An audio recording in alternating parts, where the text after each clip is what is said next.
شروع اللہ کا نام لے کر جو بڑا مہربان نہایت رحم والا ہے۔ لوگو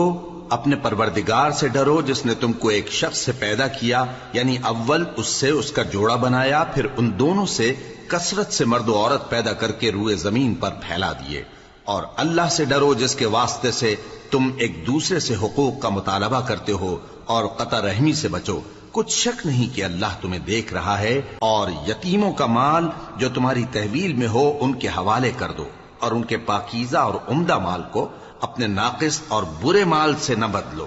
اور نہ ان کا مال اپنے مال میں ملا کر کھاؤ کہ یہ بڑا سخت گناہ ہے۔ اور اگر تم کو اس بات کا خوف ہو کہ یتیم لڑکیوں کے بارے میں انصاف نہ کر سکو گے تو ان کے سوا جو عورتیں تم کو پسند ہوں، 2 یا 3 یا 4 ان سے نکاح کر لو۔ اور اگر اس بات کا اندیشہ ہو کہ کئی عورتوں سے انصاف نہ کر سکو گے تو ایک ہی عورت سے نکاح کرو یا باندی سے تعلق رکھو جس کے تم مالک ہو، اس طرح تم بے انصافی سے بچ جاؤ گے۔ اور عورتوں کو ان کے مہر خوشی سے دے دیا کرو، ہاں اگر وہ اپنی خوشی سے اس میں سے کچھ تم کو چھوڑ دیں تو اسے مزے سے کھا لو۔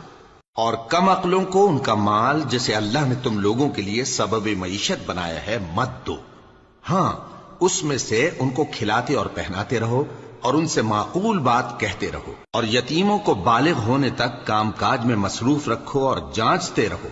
پھر بالغ ہونے پر اگر ان میں عقل کی پختگی دیکھو تو ان کا مال ان کے حوالے کر دو، اور اس خوف سے کہ وہ بڑے ہو جائیں گے، یعنی بڑے ہو کر تم سے اپنا مال واپس لے لیں گے، اس کو فضول خرچی اور جلدی میں نہ اڑا دینا۔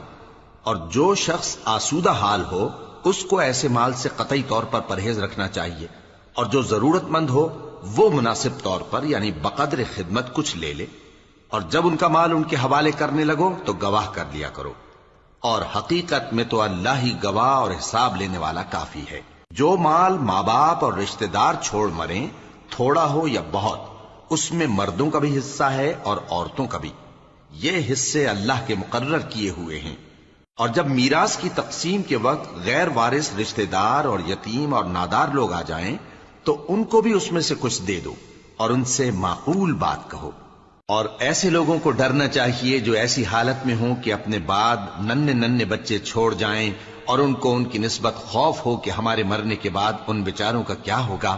پس چاہیے کہ یہ لوگ اللہ سے ڈریں اور درست بات کہیں۔ جو لوگ یتیموں کا مال ناجائز طور پر کھاتے ہیں وہ اپنے پیٹ میں آگ بھرتے ہیں اور ضرور دوزخ میں ڈالے جائیں گے۔ اللہ تمہاری اولاد کے بارے میں تم کو ارشاد فرماتا ہے کہ ایک لڑکے کا حصہ 2 لڑکیوں کے حصے کے برابر ہے، اور اگر اولاد میت صرف لڑکیاں ہی ہوں